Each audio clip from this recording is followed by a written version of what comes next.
Di masa penjajahan itu pejuang-pejuang Islam itu 100% hanya orang Islam. Nggak usah tersinggung ya, nggak usah baper yang agama lain loh. Ya. Dulu orang itu masuk Kristen karena ingin aman, nyaman, dan dalam perlindungan Belanda. Nggak ada alasan apa lagi mau ngapain, tang-tang puteng-teng, udah jelas Kristen ngaku bela Islam. Yang repot umat Islamnya mayoritas tapi minder karena nggak belajar sejarah. Negara ini sahamnya kalau boleh saya bilang 100% itu milik umat Islam. Kita yang punya saham, kita yang diusir, radikal-radikal. Ini permainannya di sini. Nanti kalau ada kelas khusus mungkin saya bahas, ini agak berat. Ya, Islamofobia.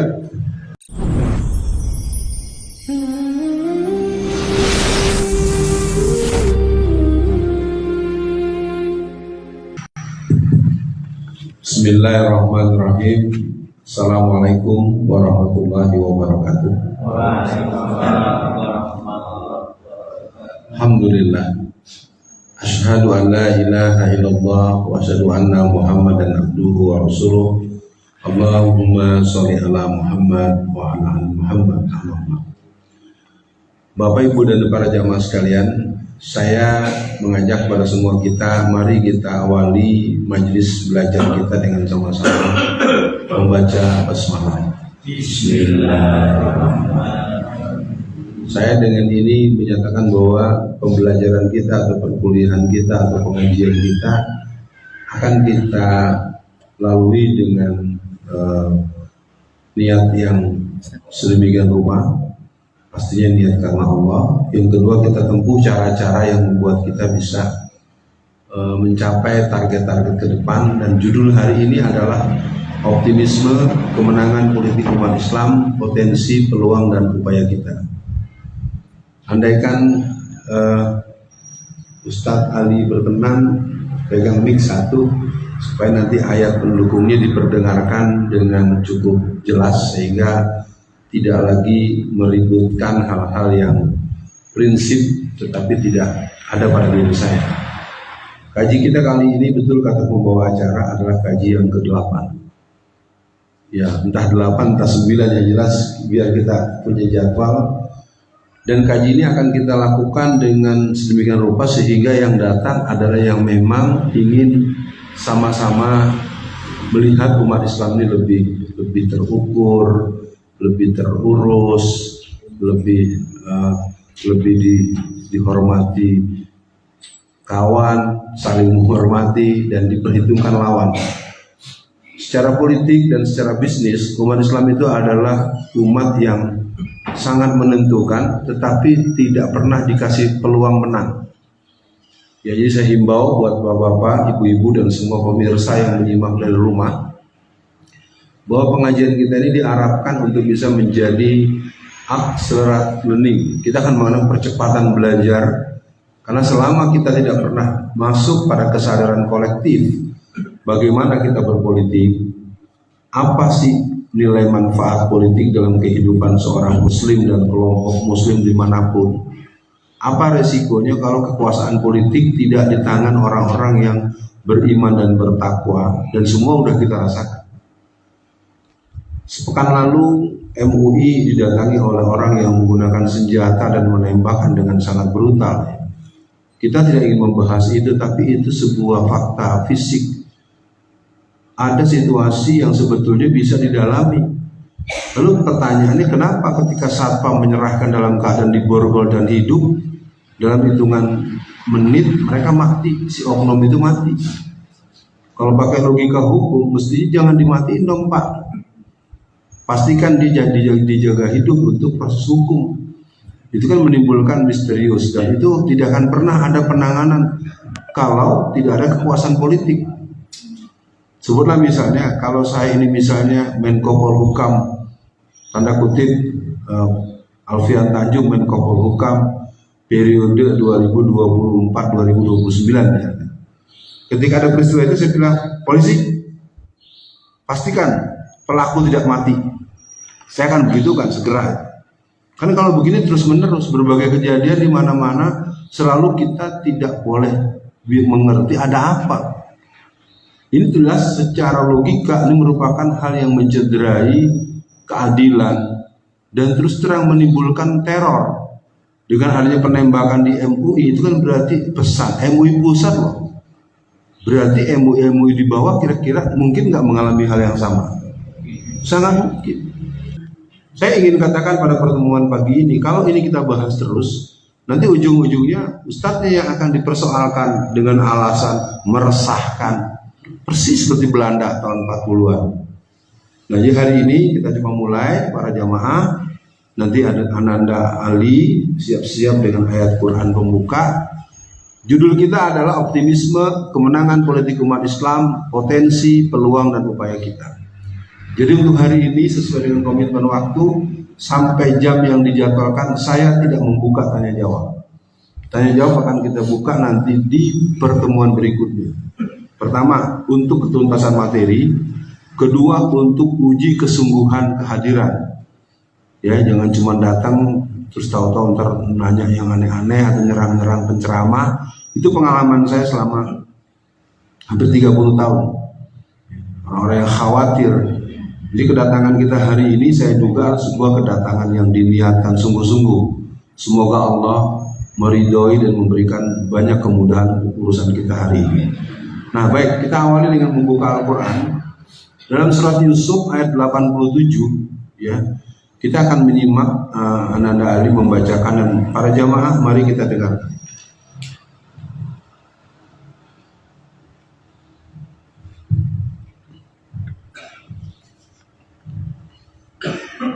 A'udzu billahi minasy syaithanir rajim.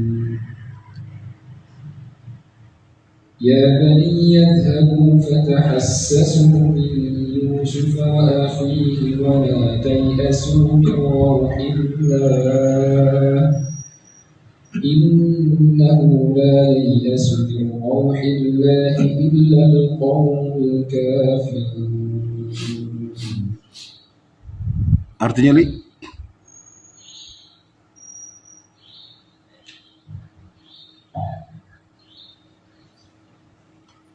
Lama nyarinya ya. Mudah-mudahan lebih cepat saya, mudah-mudahan. Nah, ayat itu mengkhabarkan sebuah perjalanan. Dikatakan dalam surat Yusuf ayat 87, wahai anak-anakku, pergilah kamu, carilah berita tentang Yusuf dan saudaranya, dan jangan kamu putus asa dari rahmat Allah. Sesungguhnya yang berputus asa dari rahmat Allah hanyalah orang-orang kafir.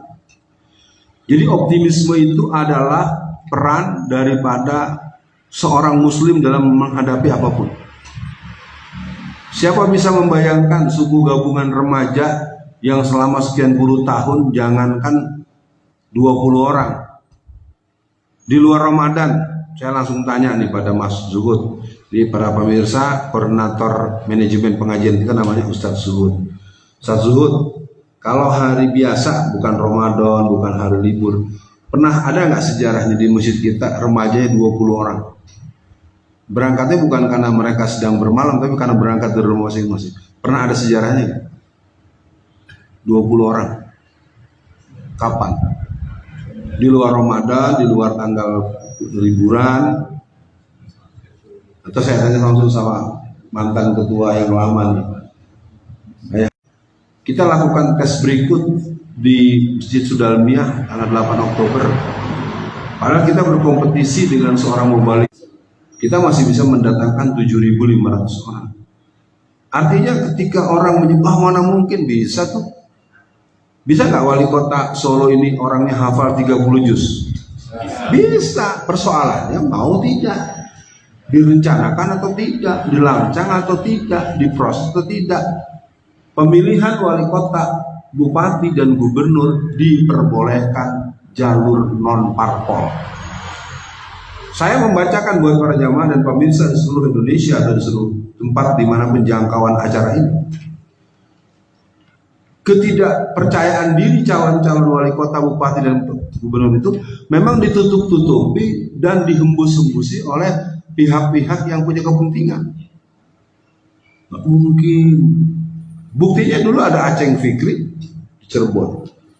kemudian beliau tergusur, itu persoalan hal yang mungkin nanti kita akan jadikan antitesis untuk ke depan. Atau Bupati Jember periode yang lalu. Bupati Jember itu perempuan, ibu-ibu, bapak-bapak. Itu dia mengasuh 400 anak penghafal Al-Quran, Ustaz Ali, 30 juz. Nah, artinya tentu dia tetap ada sampai lebih dari 4 tahun dia menjabat. Atau di Purbalingga, ya, itu jelas bupati atau wali kotanya. Mulai saya menjabat jauh di wali kota, seluruh pusat pelacuran tutup, benar-benar ditutup. Atau ketika Pak Wahidin Halim di Tangerang itu mengeluarkan Perda 7, Perda 8. Jadi saya nyatakan secara terbuka apa yang saya sampaikan ini bukan hal yang terlarang, bukan hal yang mustahil, bukan hal yang tidak mungkin. Yang jadi masalah kita, masyarakat umumnya, tidak mau melakukan satu sikap kolektif dalam partisipasi politik. Nah, itu mungkin nanti bagiannya kita akan coba ada kelas-kelas umum seperti ini, nanti ada kelas-kelas khusus dan kelas-kelas yang disepakati tentu pembicaraannya dalam proses-proses meeting atau proses-proses suro. Mas Zuhud, saya dan teman-teman yang mengelola di sini dengan izin dari Pak Prof maupun Mas Gufron, enggak ada ya? Ya, nanti sampaikan salam pada beliau. Baik, kita masuk. Kita awali dengan belajar dari sejarah. Bagaimana misi Rasulullah dan para sahabat? Tahukah para jamaah, Islam itu masuk ke Indonesia menurut data ilmiah, data para pakar sejarah itu adalah abad ke-7. Kalau kita masukkan Rasulullah itu lahir tanggal 21 April tahun 571 Hijriah atau 571 Miladiah. Itu kan abad ke-6. Abad ke-6 akhir kan udah 570-an. Nah, perjalanan Rasulullah sekitar 23 tahun mengalami keguncangan yang berat sekian lama di Mekah dan mengkonsolidasikan kekuatan politik di Madinah. Maka akhir dengan Futuh Makkah yang kemudian terjadi sebuah pergerakan yang sangat cepat. Jadi di awal-awal perkembangan Islam itu sudah sampai di Indonesia. Pertanyaannya adalah, siapa yang buat mereka mampu seperti itu? Kan tidak perlu lalu kita pusing kepala, belum ada pesawat, belum ada kendaraan, belum ada ini, belum ada WA, belum ada handphone. Ya kita dapat pelajaran kan? Subhanalladzi asra bi 'abdihi lailan minal masjidil haram ilal masjidil aqsa barakna haulahu linuriyahu min ayatina innahu huwas samiul basir. Peristiwa Isra Mi'raj mengajarkan kita. Makanya ini buat seluruh masyarakat, saya mengawali, mari kita belajar dari sejarah, dan sejarah itu dibuat oleh para pejuang. Buku sejarah, film-film sejarah dibuat oleh para penguasa. Kalau saya buka misalnya film Rainbow 1, Rainbow 2, Rainbow 3, sampai Rainbow sekian, itu sebenarnya ekspresi ketidakmampuan Amerika menghadapi para mujahidin yang pernah ada di Afghanistan. Rainbow itu adalah sebuah bentuk menutup-nutupi ketidakberdayaan. Atau pertempuran tahun 1979 sampai tahun 1990-an, Rusia adalah sebuah negara yang paling down karena hampir tiap hari 4.000 kantong mayat yang harus dikembalikan ke Moskow. Jadi sebetulnya sejarah perjuangan umat Islam di bidang politik ini juga bagian yang bisa kita buka. Kalau yang tadi saya katakan itu mungkin bagian pertempuran, itu urusan kecil. Ketika tarbiyahnya selesai, ketika saksiahnya terbangun, usratul islamiyahnya terkonsolidasikan, yang jadi persoalan pribadi hancur, keluarga berantakan, dengan tetangga tidak akur. Gimana kita mau berjuang untuk yang lebih jauh? Ini kebetulan istri saya ikut, jadi saya pikir paling tidak pesan khusus buat yang saya cintai, istri saya. Tidak mungkin seorang pejuang itu akan eksis dengan ketegaran yang tegak gitu, kalau dia tidak diiringi oleh orang-orang yang dicintai. Jadi keberadaan Rasulullah dengan para istri-istrinya itu juga bagian daripada energi. Nggak ada meja bisa ditegakkan dengan satu kaki, harus 4 kaki. Ini bukan saya politisasi, bukan hibur-menghibur. Bapak sekarang punya meja kakinya 3, kan susah. Kalau kakinya 4, nah makanya istrinya 4. Wah, Ustadz nih politisasi, enggak juga. Kitanya saja yang memang berpikir negatif, bahwa kita diajarkan oleh Allah masna wa sulasa wa ruba'. Lalu kan dihajar dengan dalil-dalil yang melemahkan gitu saja. Oh ini mah kalau nggak ada, nah, itu bab itu tidak akan pernah dibahas di forum ini, dan juga komitmen saya dengan istri saya bahwa itu adalah ajaran Islam. Ketika orang tidak berjilbab, itu kita anggap urusan dia. Tapi ketika dia melarang orang berjilbab, itu urusan kita. Mudah-mudahan jamaah menangkap ini semangatnya. Ketika antum nggak mencoblos, nggak ikut pemilu, itu urusan Anda. Tapi ketika Anda melarang-larang pemilu, Anda, saya tanya, alternatif Anda apa untuk menegakkan syariat Islam? Kita ini terus terang, masih banyaknya orang-orang, oknum-oknum dan tokoh-tokoh yang benci dengan proses-proses pemilu, sementara dia tidak melakukan regulasi kemenangan Islam yang membuat kita seperti kemenangan Muhammad Al-Fatih, kemenangan Salahuddin Al-Ayyubi. Kan konyol menurut saya. Cara ini Anda nggak mau, cara Anda nggak pernah terbukti menang. Menurut saya, mari kita melakukan komitmen seperti isyarat rel kereta api. Mas, rel kereta api ada berapa? Nah, kan? Sekarang kalau rel kereta apinya saya gini kan, saya melengkungkan gini, lalu kereta jalan terus, resikonya ya terbalik. Sebenarnya ini harus dipahami sebetulnya. Ketika Rasulullah mengajarkan berdakwah dengan ramah lemah lembut, tapi zaman Rasul juga ada Abu Dzar Al-Ghifari. Kalau kita belajar sejarah sirah para sahabat, Abu Dzar Al-Ghifari itu adalah salah satu orang-orang dekat Rasulullah dan pendakwah di As-Sabiqun Al-Awwalun, yang mana kalau dia berceramah atau dia berdakwah itu pulang-pulang pasti bonyok-bonyok dan dibopong dengan tandu. Silakan dibaca kembali buku sejarahnya.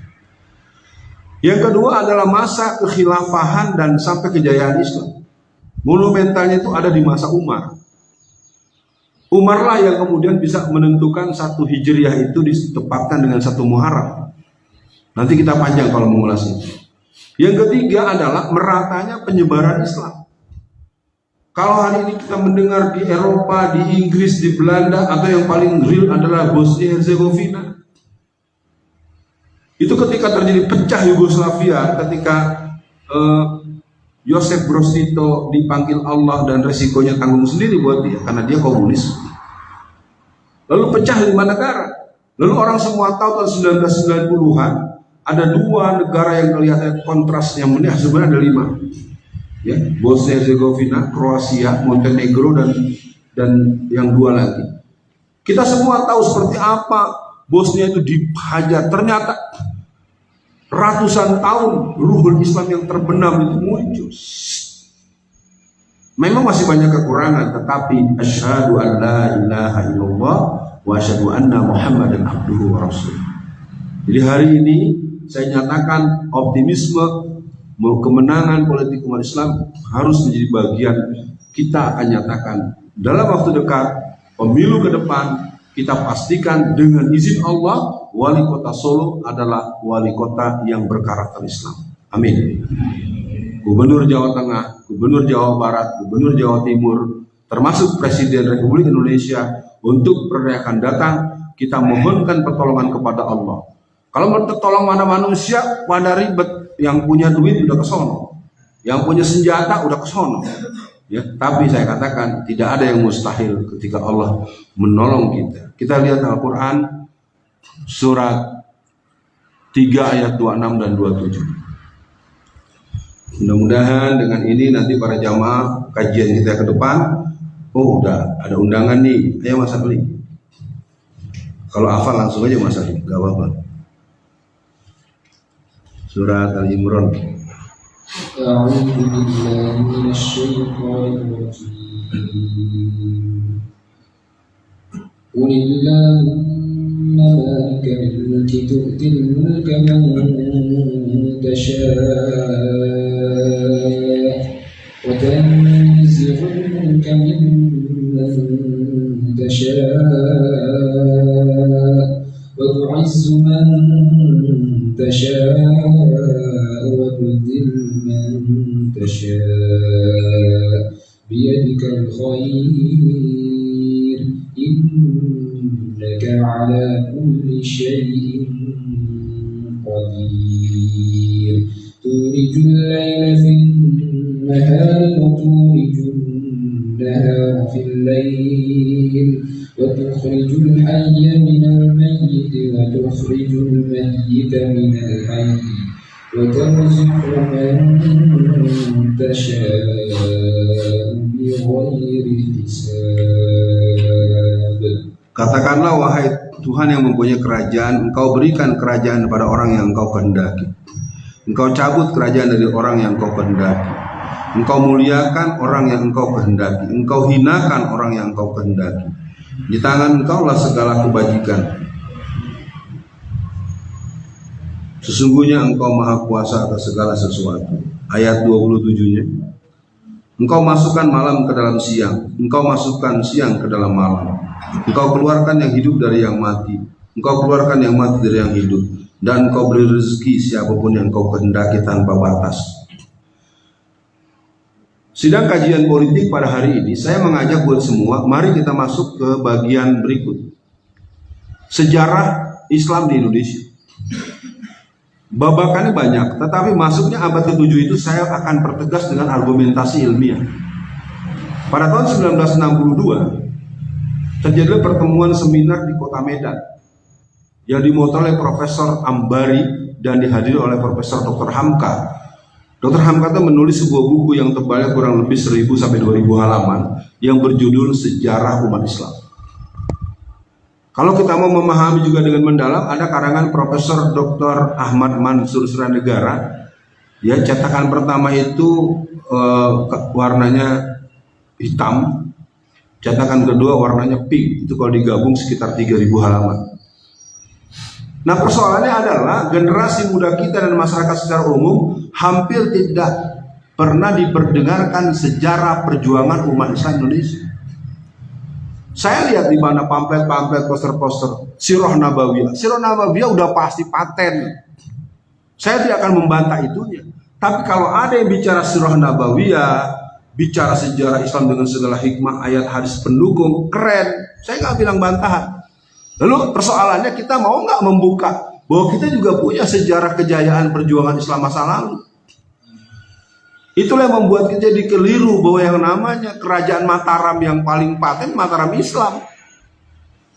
Jadi kalau ada bilang Mataraman, kenapa misalnya kemudian ada prosesi-prosesi, ya, ada sapi segala macam, kita kehilangan sejarahnya. Dia adalah pengawal perjalanan para ulama di depannya. Tapi kemudian karena dipotong dan dirusak oleh orang-orang Belanda dan juga orang-orang Klenik yang memang mereka punya sumpah 500 tahun. Pada tahun 1478 terjadinya satu hal yang sangat serius ketika seluruh warga Jawa itu Islam.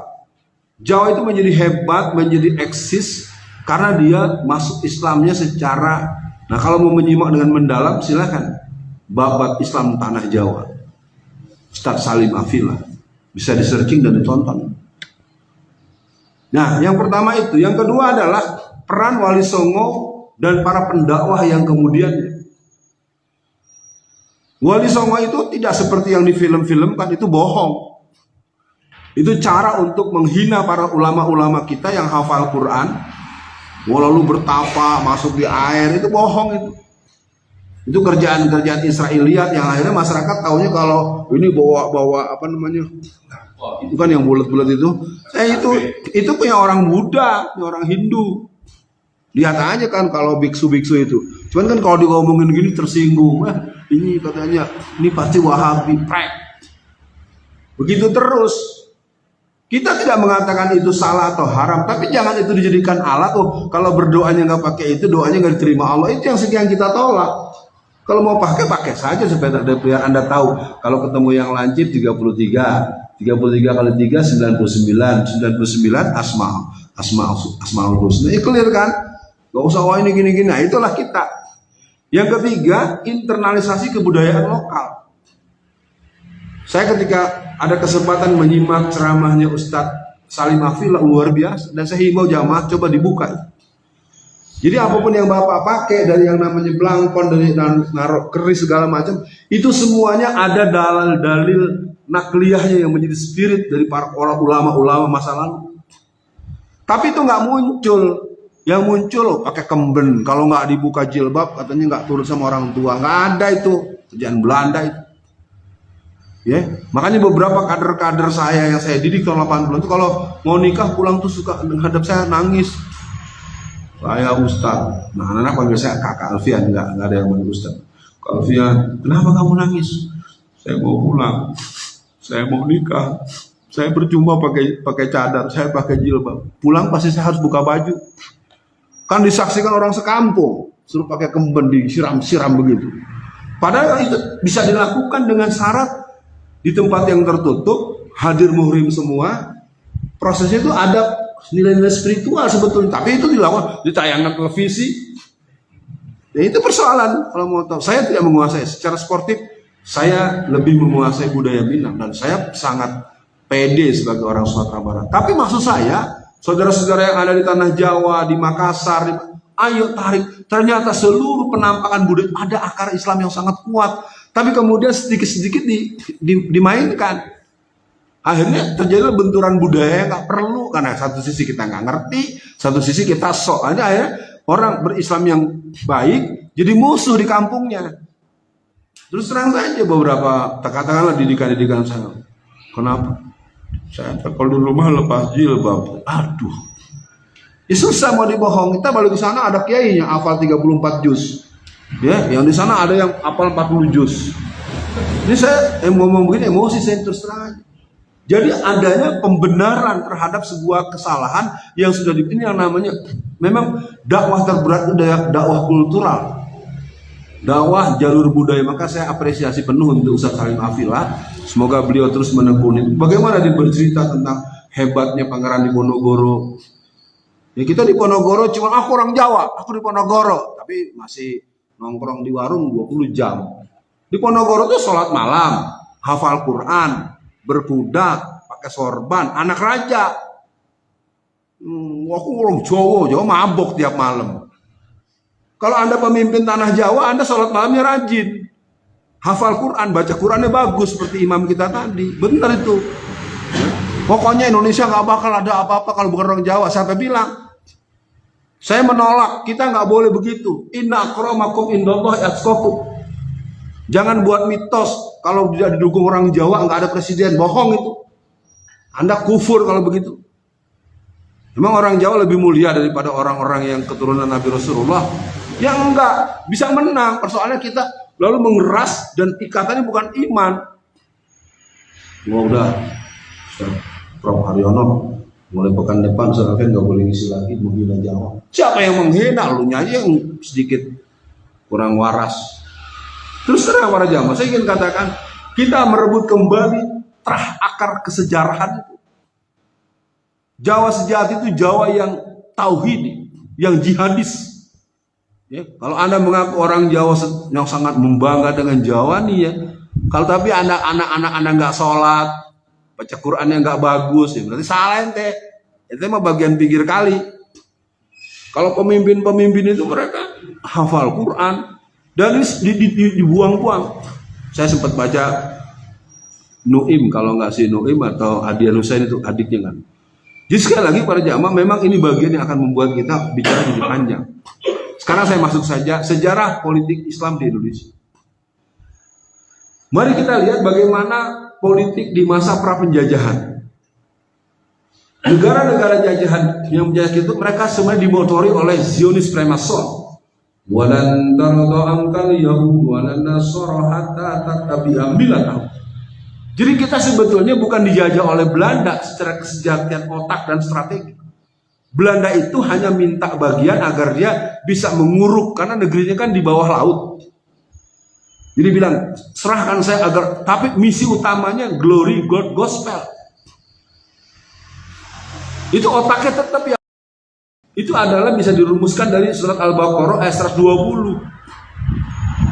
Jadi keberadaan kelompok kapitalis yang sering dianggap lebih penting untuk diberantas oleh kawan-kawan Hizbut Tahrir, atau kelompok komunis yang kadang-kadang dituduhkan Alfian Tanjung cuma bahas komunis doang. Itu semua bapak moyangnya kelompok. Nah, Indonesia ini pakai negara-negara. Nah, komposisi kita sekarang mau pakai yang mana? Kan udah saya bilang rel kereta api. Boyo kalau yang memang mau idat, ribat, ya terus. Nah, yang ini mantap kan, kita pernah punya pengalaman dipimpin oleh Nasir, oleh Pak Sukiman, Prawoto Mangkusasmito, ya, Kasman Sigodebejo. Itu nama Jawa semua, Pak, tapi politik Islam. Kalau orang Jawa milihnya partai yang ateis, ya itu Jawa tolol namanya, salah sejarah loh, makan sejarahnya kemakan itu, makan beling kayak kuda lumping. Iya Pak, saya bukan menghujat. Jadi kalau sekarang berkembang paham itu karena kita lemah dalam menurunkan ulama-ulama dan pendakwah-pendakwah di tingkat bawah. Karena pendakwah itu kan terbagi dua kalau zaman modern, ada mubalik kondang, ada mubalik kandang, ya. Kalau yang kondang kan dipanggilnya susah, pakai ini dulu SOP, pakai standar, pakai DP. Kalau nggak sekian ratus juta nggak datang. Kalau saya tanya pada yang bersangkutan, dia nggak pernah begitu. Ternyata dimainkan oleh anak buahnya di bawah. Saya nggak bicara yang sekarang, dulu ada mubalik sangat terkenal. Saya ketemu dia, saya juga banyak ngobrol, nggak gitu. Tapi ternyata susah kata dia. Misalnya gini, Kiai Fulan harus berceramah di sebuah tempat di hari yang sama di 6 sampai 12 tempat. Bayangkan itu. Kalau 20 tahun yang lalu kan belum ada Zoom meeting. Kalau sekarang masih mungkin itu bisa diselesaikan dengan cara itu, katakanlah. Udahlah, kejauhan. Yang kedua, masa penjajahan. Di masa penjajahan itu, pejuang-pejuang Islam itu 100% hanya orang Islam. Nggak usah tersinggung ya, nggak usah baper yang agama lain loh. Ya. Dulu orang itu masuk Kristen karena ingin aman, nyaman, dan dalam perlindungan Belanda.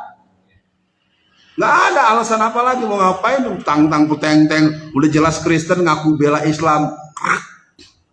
Yang repot umat Islamnya mayoritas tapi minder karena nggak belajar sejarah. Negara ini sahamnya kalau boleh saya bilang 100% itu milik umat Islam. Kita yang punya saham, kita yang diusir, kita yang dituduh teroris, radikal, ini permainannya di sini. Nanti kalau ada kelas khusus mungkin saya bahas, ini agak berat. Ya, Islamofobia. Ini buku bagus itu. Ini adalah buku yang direspon oleh profesor-profesor dan guru-guru ilmu politik di Amerika maupun di berbagai negara-negara Eropa. Jadi para jamaah sekalian, saya ingin ajak kita semua hari ini memahami bahwa tak terasa, ini saya terus terang nih, istri saya adalah saksi mata, saya itu orangnya santai-santai, cukup 5 menit saya, tapi ini bahan bisa buat 3 jam, ini baru lembar pertama, ada 5 lembar, kita cukupkan saja sampai batas yang ada. Jadi di masa penjajahan itu diantaranya mereka memberikan label haji dan hajjah.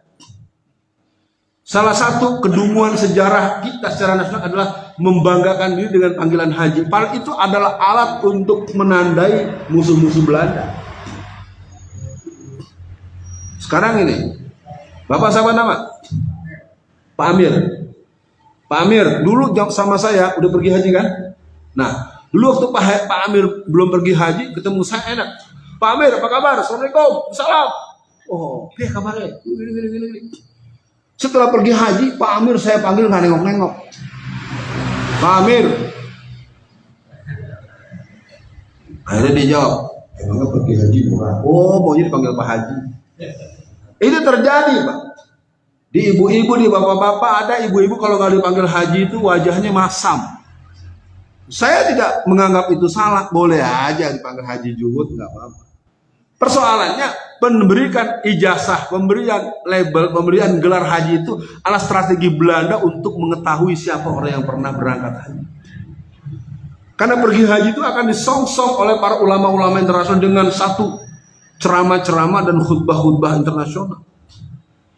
Jadi pan-islamisme dan kemerdekaan seluruh itu jangan khawatir, karena kan yang memandukan pimpinan-pimpinan pesantren diterjemahkan.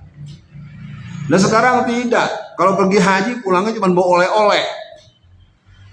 Dalam satu kasus Indonesia itu pernah di tahun tertentu itu ada 127 ton, 127 bukan 127 ribu ton, pokoknya sampai jutaan kilogram tidak Jadi orang pergi haji, karpet beli sampai 100 gulung. Beli kurma 15 ton. Maaf ini saya bukan bergurau.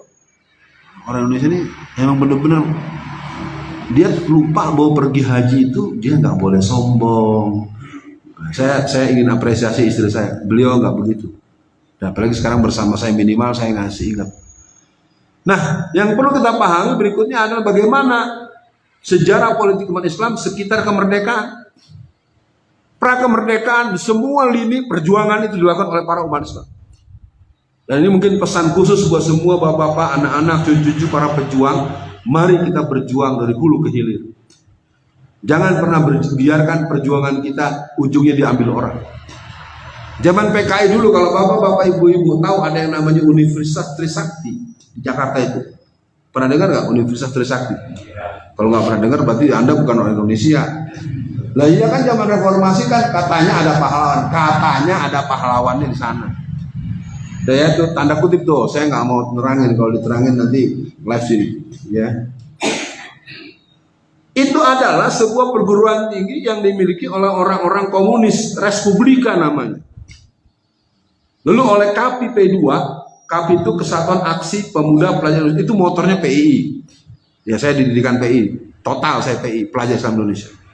Kami M166 itu isinya model Pak Akbar Tanjung, Fahmi Idris, Kosma Satu Bara, Harjan Silalahi, Alex Paat. Jadi tahun-tahun 1966, 67, 65 itu masih muncul kelompok-kelompok Kristen yang anti PKI. Kalau sekarang mereka nggak bakal mungkin jadi anti PKI. Udah panen. Maksud Ustaz. Setelah PKI dinyatakan bubar dan sekarang sudah merasa eksis, itu nanti lain waktu dibahas.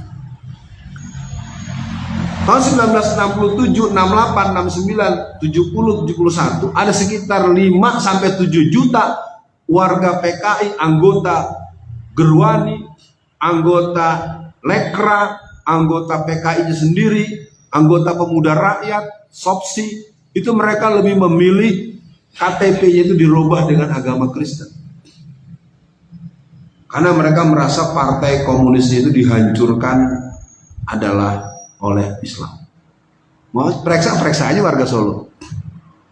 Yang Kristen-Kristen itu bapaknya pada Islam semua itu, PKI udah.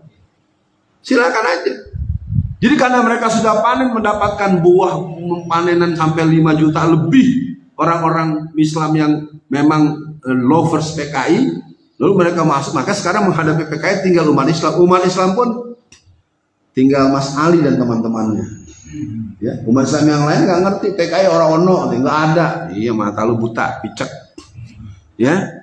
Nah, di masa pra kemerdekaan konsep-konsep sistem tata negara, dasar negara, ini kalau kita bahas serius ini. Konsep teks proklamasi, kalau kita tanya kepada ahli sejarah perjuangan Islam Indonesia, itu bukan yang dibacakan Soekarno. Konsep itu sudah diketik rapi, Pak. Logika nggak, Pak? Mau bikin negara merdeka, teks proklamasi coret-coret begitu, nggak logika, Pak. Nggak logis. Itu kemarahan Kasman Singonebejo dan kemarahan para tokoh-tokoh Islam. Karena teks aslinya itu ada 2 lembar yang isinya adalah seperti pernyataan itu dalam artian lebih luas lagi, dan ada Piagam Jakarta. Makanya ketika itu kemudian Pak Muhammad Hatta sampai dikomplain, kenapa nggak ada?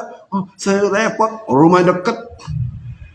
Jadi sejarah perjuangan kita ini dilumpuhkan oleh intrik-intrik politik dari musuh-musuh Islam yang kalau kita bicara begini dianggap kita menyebarkan berita bohong. Siapa yang bohong? Kita itu berjuang total, tapi kita yang berjuang, dia yang panen. Apalagi orang Cina.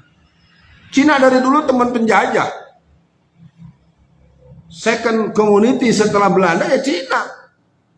Ketika PKI merajalela ya Cina ya PKI. Tinggal terusin aja. Di zaman kuning ya Cina kuning. Di zaman merah iya. Kayak nanti jadi dalam. Nah, jadi di masa-masa pra kemerdekaan itu para ulama-ulama kita adalah yang paling konsepsional. Misalnya perdebatan di Amsterdam, Ratu Wilhelmina itu sampai terkejut-kejut menghadapi Agus Salim. Karena Agus Salim itu mempunyai kemampuan berbahasa Belanda lebih fasih, lebih halus, Dan kalau bahasa kita Jawa tuh promo inggilnya Belanda inggil gitu. Sampai ratu tanya, "Hei, Tuan Agusten, kenapa engkau berbahasa Belanda lebih bagus dari orang Belanda?" Ini mungkin pesan serius buat semua. Itulah kerjaan dari yang namanya anak surau. Betapa saya bangga sebagai orang Minangkabau, walaupun saya harus belajar terus. Satu dalam tahapan saya pulang kampung, saya tuh naik angkutan pedesaan, mobil kecil. Di dalam mobil itu ada turis dari Prancis. Dan dalam mobil itu yang paling keren saya, yang paling rapi saya, namanya saya dari Jakarta. Di dalam mobil kan pakai apa? Topinya uwel-uwel, namanya sebo kalau di. Nah, seperti Bapak nih. Ya, gitu, terus pakai sarung. Ini namanya orang di kampung. Itu orang ngomong bahasa Perancis, cacicus. Orang-orang kan berharap saya yang jawab. Nggak bisa saya bahasa Perancis. Ada Bapak yang jawab. Apa yang saya katakan? Tradisi di Sumatera Barat bisa kita adopsi dengan Masjid Nurwirah, Pak. Nggak usah malu. Jadi dulu di Sumatera Barat itu kenapa lahir seperti Nasir, lahir seperti Hamka? Karena mereka ada tradisi anak surau. Jadi anak kalau SD kelas 5 itu nggak ada yang tidur di rumah. Jadi sekolah itu dibuatkan semacam apa ya, tempat apa barak-barak gitu di masjid-masjid. Kalau ada anak-anak umur kelas 5 SD Pak di rumah tuh dituding-tuding sama mamanya. "Hei, Bu Yuang, ang tuh candu padusi. Kamu anak kecil, le, kamu seperti perempuan gitu. Kenapa? Anak laki-laki kok tidurnya di rumah?" Nah, disitulah mereka belajar silat, mereka belajar bahasa asing, mereka mendengarkan arahan-arahan politik. Ibu-ibu belum tahu ya, saya kalau pulang kampung tuh fans saya tuh ibu-ibu. Iya. Pernah ke pengajian ibu-ibu, biasa cuma 7 orang. 7 orang, lihat dengar saya datang 250 orang. Apa yang mereka minta? "Ustadz, kita pengajian politik." Ketika saya coba-coba gojekan, saya coba-coba melucu, ibu-ibu itu nggak ada yang bereaksi, marah. Apa ralunan ampulang ke kampung? Kalau mah saya dimarahin, Pak. Saya bukan menghina ustadz itu, saya dimarahin ibu-ibu itu. Nah sekarang ibu-ibu kalau ngaji politik disuruh nanya nggak ada yang nanya. Yang datang juga buru-buru pulang aja. Ya pantas aja Jawanya kalah sama orang Salib sama orang Cina. Bapak-bapak inget-inget deh, nanti kita bikin khusus kelas muslimah. Ada Bu Marfuah nggak? Bu Marfuah koordinator se-Jawa Tengah ntar pengajian politik wanita se-Jawa Tengah. Ya nanti kita rancang, nanti di backup teman-temannya. Bu Nur Hidayati ada? Ada, Bu Nur ada, Bu Nur. Nah, Bu Nur nanti bagian laskarnya, kalau yang larang-larang sikat Bu Nur. Ya, Bu Nur ini mujahidan, umurnya sudah cukup tinggi tapi dia siap berjihad jalan Islam. Di mana aja ada orang ini. Di Jakarta ada, di Cilacap ada. Atau ilmunya mungkin juga punya buruk kali ya Bu Nur ini. Sayang waktu kita, tapi kita komitmen hari nggak tanya jawab dulu. Nah, zaman Orde Lama dan Orde Baru.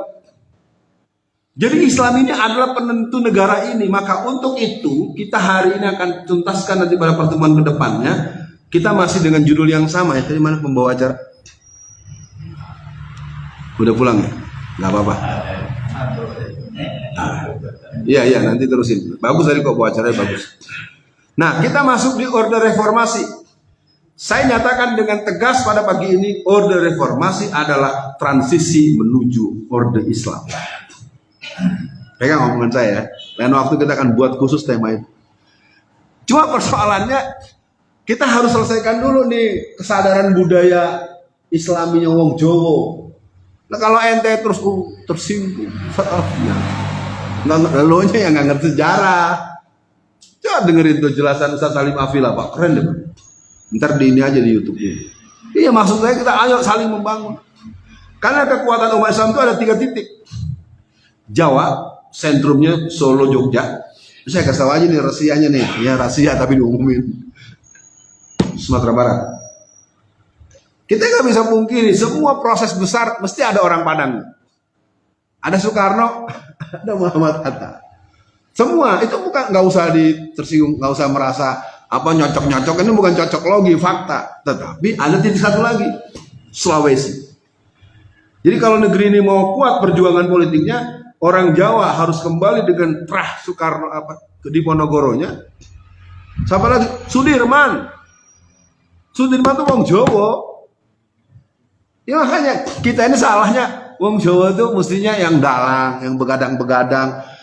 Saya kasih tahu bapak-bapak, ibu-ibu, itu isi dalangan di masa-masa Wali Songo itu tidak seperti yang sekarang ngomong. Itu kerjaan Belanda itu, diganti-ganti teksnya, ada training-training.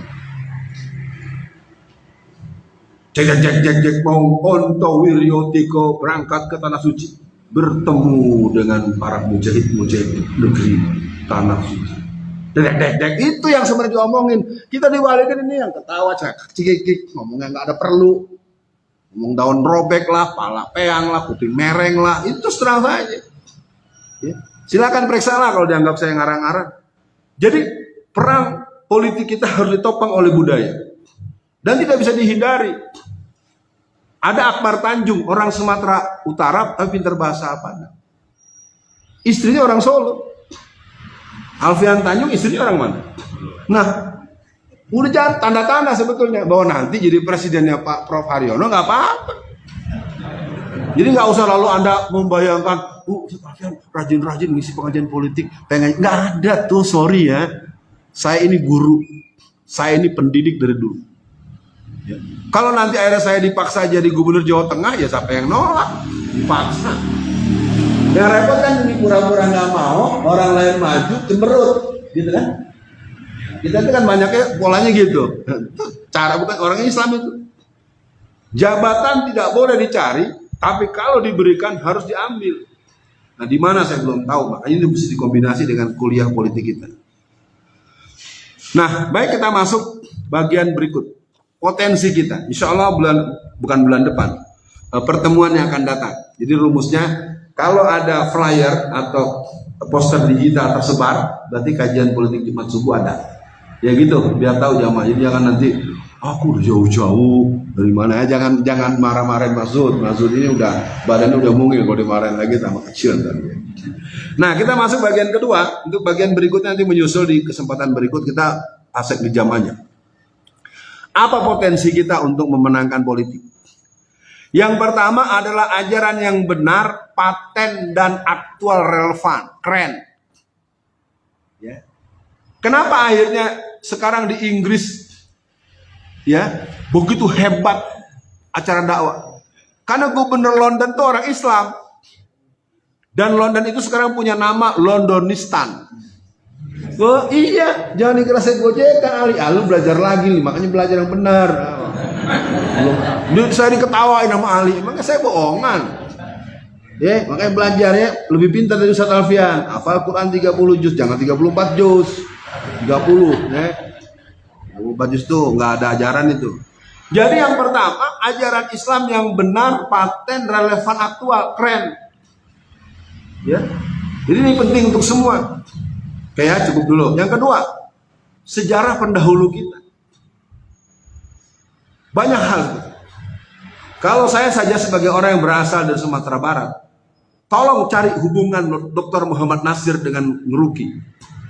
Tolong cari hubungan Universitas Islam Indonesia Jogja dengan Ngeruki, dengan Pak Nasir. Saya sebagai titisan jauh ya. Pak Nasir itu luar biasa. Di mana titik potensi kekuatan itu ada dia. Tapi juga sama ada orang Jawa.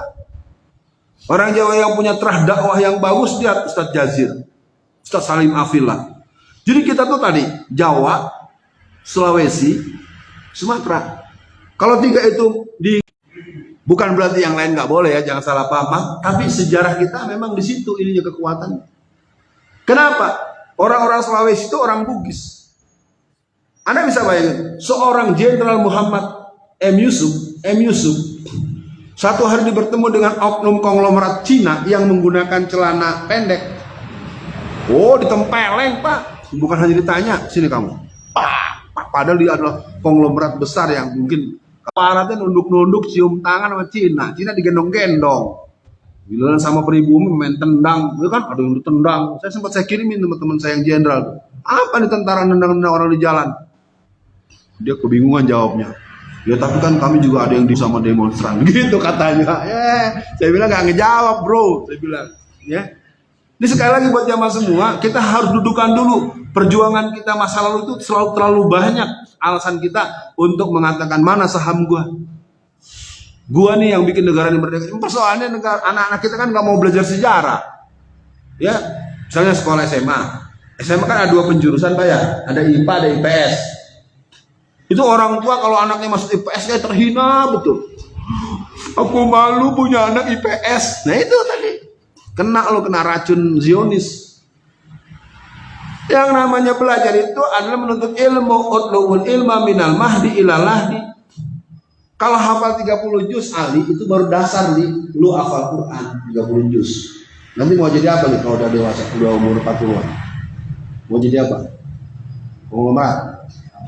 Nah udah jadi ulama yang pengusaha. Jangan hafal Quran 30 juz sampai rumah turun. Bobo, molor.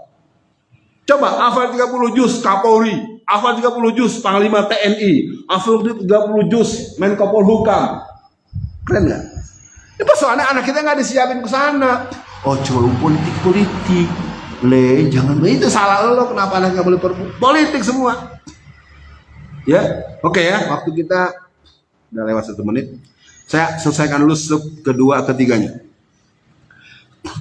Dinamika politik Nusantara, peran Kesultanan Islam. Terus terang aja, Solo ini adalah penentu pergerakan Islam nasional, dan dia harus dikoneksikan dengan Jogja. Nah, nanti bisa baca atau nonton yang lain, karena kalau diterangin semua ada banyak varian. Yang kedua adalah jiwa besar, ya, jiwa besar para kerajaan Islam yang pernah ada. Jadi ketika negara kita mau merdeka, ini tidak akan terjadi merdeka kalau tidak raja-raja sultan-sultan yang jumlah 177 itu tidak menyatakan mendukung Soekarno. Soekarno tuh lupa bahwa mereka Soekarno, Anda berat melawan Belanda, melawan agresi Belanda pertama dan kedua. Kami seluruh sultan menyatakan mempersilakan Anda mengurus negara ini. Biar jamaah tahu loh, Indonesia ini tidak akan pernah berdiri kalau tidak ada wakaf dari para sultan-sultan itu. Sekarang sultan-sultannya dikecil-kecilan, tanahnya diambil-ambilin. Makanya di Kalimantan Timur pada marah. Ntar kalau marah ditangkap, dituduh macam-macam. Begitu. Nggak tahu sejarah. Oke, terakhir ya. Jaringan kerajaan Nusantara masih real dan siap untuk bergerak. Jadi saya punya kesempatan ke Aceh, ke Medan, Pekanbaru, Lampung, semua. Nah persoalannya ini masih potensial. Kalau kita belajar fisika, ada energi potensi, ada energi kinetik. Nah, ini perlu ada mesinnya. Nah, mesin inilah yang mungkin harus kita lakukan. Kita bahas pada pertemuan yang akan datang. Ya, mudah-mudahan jamaah mengerti. Jadi lu datang ke sini jangan cuma kalau sempet doang. Kalau cuma sempet datang, ya nenek gombreng bisa datang. Ya, tapi kalau guru saya tadi yang tahu dia mulai pekan depan sudah ngajar lagi Ustaz ya. Saya mau doain Ustaz ya. Ya ini guru saya juga, kita sering jumpa di Munazarah. Nah baik Bapak Ibu sekalian, hari ini pertanyaan kita tunda pada pertemuan yang akan datang. Kita berdoa semoga Masjid Nur Mirah bisa terbangun megah sebelum bulan Ramadan. Karena resikonya kalau Ramadan belum jadi, saya akan uzlah dulu. Saya akan jalan dulu. Mudah-mudahan jadi motivasi buat Pak Isul dan kawan-kawan. A'udzubillahi minasyaitonirrajim. Bismillahirrahmanirrahim. Asyhadu an la ilaha illallah wa asyhadu anna Muhammadan abduhu wa rasuluh. Allahumma sholli ala Muhammad wa ala ali Muhammad. Wahai Allah yang maha memberi hidayah, kami yang berkumpul di tempat ini hamba-hambamu yang sedikit pun tidak punya alasan untuk menjadi orang yang sombong, jadi orang yang rumongso, jadi orang yang merasa lebih hebat dari orang lain. Tolonglah ya Allah, jadikanlah kami masyarakat yang semakin mengerti bahwa kami punya hak untuk mengurus negara ini dengan syariat-Mu, karena itu adalah investasi total dari para pendahulu kami. Untuk itu ya Allah, jadikan kami terus belajar terus, dan meyakinkan pada kami bahwa tidak ada yang mustahil kalau Engkau mengizinkan. Wa tu'izzu man tasha' wa tuzillu man tasha' biyadikal khair. Ya Allah yang maha memberikan solusi, berikan kepada kami keberanian, karena berani itu bagian daripada orang yang bisa membuat sejarah dan menggentarkan hati para musuh-musuh-Mu ya Allah. Berikan kepada kami kesadaran Karena dengan sadar itu kami tidak akan pernah merasa lelah dan bosan. Karena kami lalai, kami tinggalkan, kami berhenti, maka tidak akan ada lagi yang bisa melanjutkan cara-cara ini.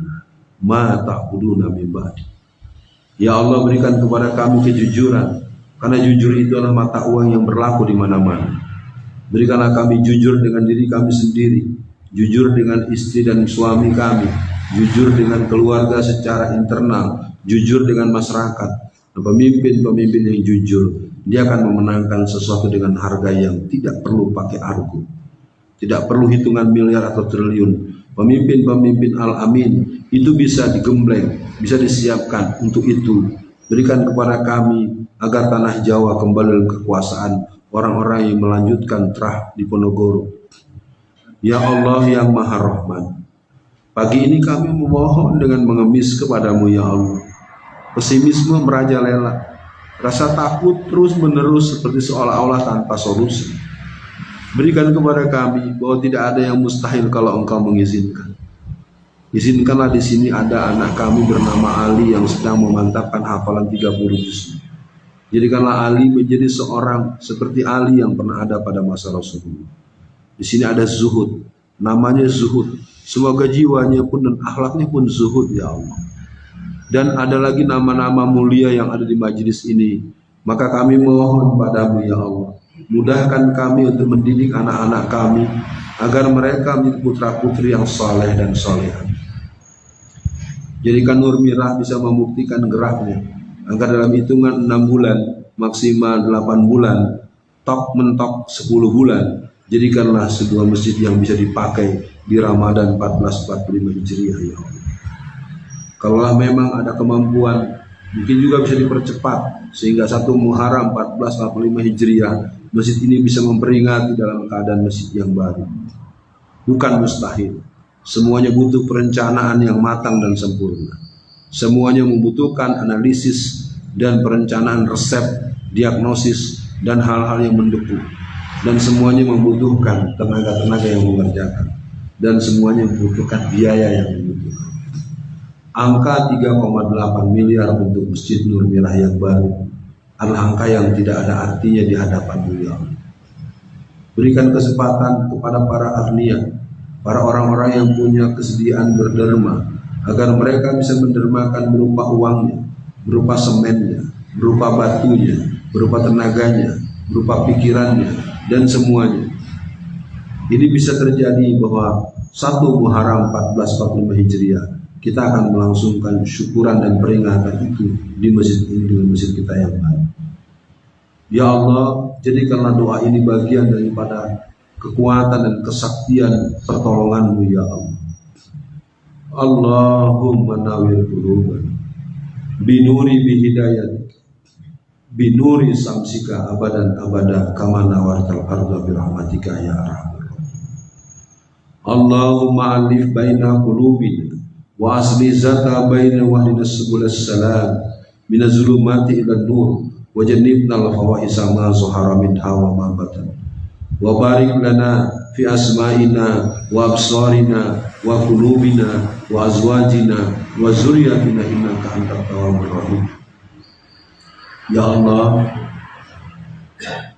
kalau dalam pemilu ini umat Islam tidak bisa masuk pada posisi yang punya daya tanding terhadap musuh-musuhnya, kami tidak tahu apa yang akan dialami oleh anak-anak di belakang kami. Walaupun mekanisme ini, sistem ini masih ada kawan-kawan kami yang belum berkenan, berikanlah kepada mereka kesiapan untuk diam, tidak banyak menghardik, tidak banyak mengkritik atau menuduh. Karena ini mungkin pilihan istihadiyah yang tidak terlalu ideal, tapi kami punya catatan. Andaikan di DPR RI, teman-teman PKS, teman-teman P3, teman-teman PBB, teman-teman Partai Umat, dan teman-teman yang berkarakter Islam bisa melebihi dari separuh, kami punya kesempatan untuk meratifikasi dan melakukan kerja-kerja politik untuk membuat umat Islam lebih tenang, untuk tidak mengalami penistaan. Andaikan wali kota dan bupati bahwa berani mengambil jalur independen dengan sistematika perjuangan politik, maka kami akan melihat bahwa negeri ini punya arahan, dari reformasi menuju islamisasi. Jadikan kami yakin sepenuh hati, Rabbi a'inni wa la tu'in alayya, wansurni wa la tansur alayya, wamkurli wa la tamkur alayya, wahdini hudali, wansurni ala man baghu alayya, Rabbi ij'alni laka zakar, laka rohab, laka mitwa, laka mukhbita ilaika awahamunib.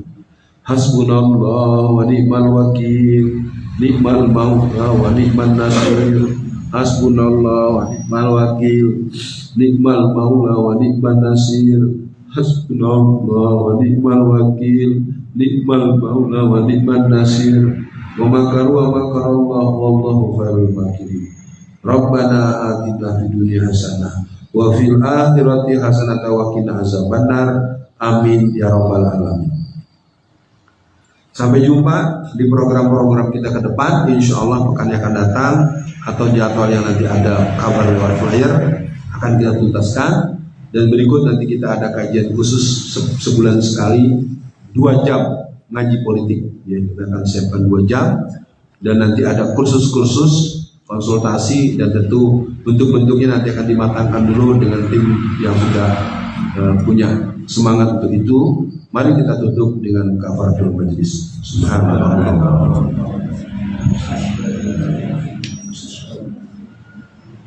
Saya Alfian Tanjung urung diri di majelis ini. Selamat beraktivitas.